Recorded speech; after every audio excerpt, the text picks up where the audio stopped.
Anneka, and I'm here with Mark Freeth from the Freestyle Yoga Project, and I'm talking to him about vegetarianism.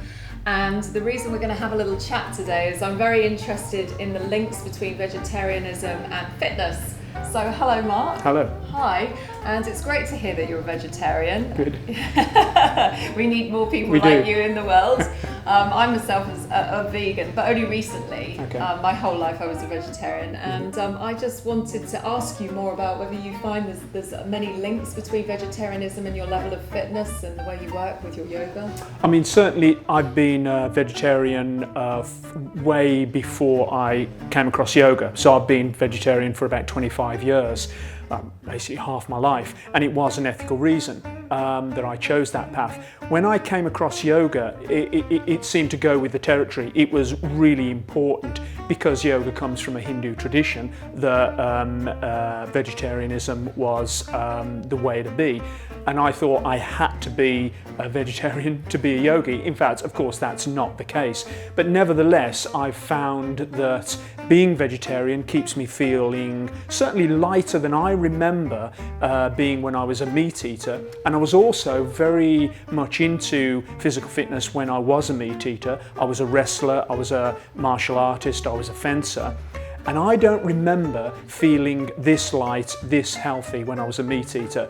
And I was a meat eater until I was about 25, 26, I think. So I understand that there are meat eaters out there that don't eat red meat, for instance, and they say, well, this is a better way to be a meat eater. So I understand that. But I still think that even those people who are sourcing their meat, so it's organic and grass-fed, etc., I still think I feel healthier and better for being a vegetarian. Yeah, I mean, I certainly think you look healthy, but there seems to be a general consensus with a lot of athletes actually that you have to have your protein from a meat source. Sure. And I can certainly say, looking at you and the strength you have when you're doing your yoga, that's absolutely not the case. Yeah. And we've got some very famous vegan athletes. Absolutely. And I personally think that you can get a lot of your protein from green leafy vegetables, Sure. which of course keep you completely healthy. Yeah.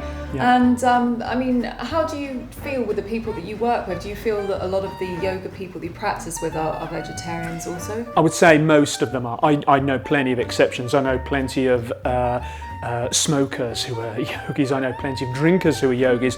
Personally, everything within moderation. I don't think it has to be one end of the spectrum or the other. Everything within moderation. But certainly when you're working at the level that we work, and this is our job, we're in that studio every day training for 3-4 hours a day. And if we came in with a kind of, fuzzy head or feeling very, very lumpen because we'd eaten some rubbish the night before, we wouldn't be able to do what we do. So it definitely suits our lifestyle.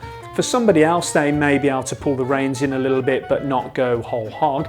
I mean, I must admit, we were talking earlier about veganism and you're vegan. I would much prefer to be vegan, and I flirted with it for a good 6 months. But I have to say I was probably a little lazy. I found it very hard.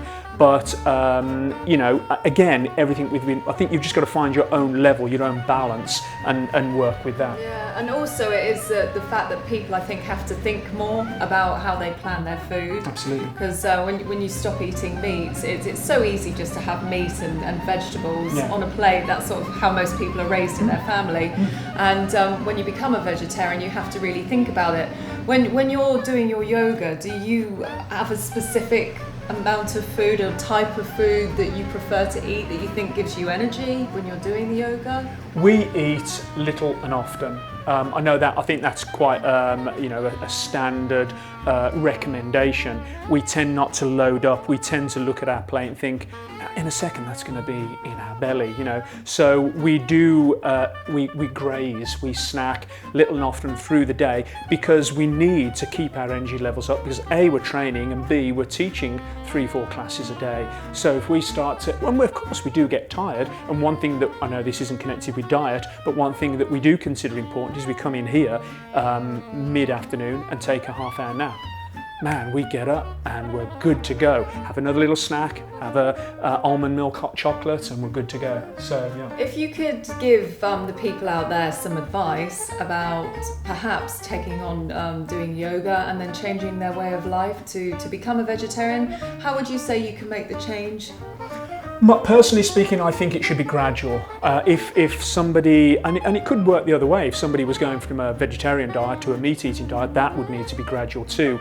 But I don't think there's any need to just turn everything upside down from one day to the next. I think a gradual getting used to a different way of eating would be smart. And also do your research. You know, make sure that if you're not going to be eating the kind of foods that you were used to, then you may need some supplements. So do your research, get some advice, rather than think, right, today I'm a meat eater, tomorrow I'll become a vegetarian or even vegan. That would be quite a big jump.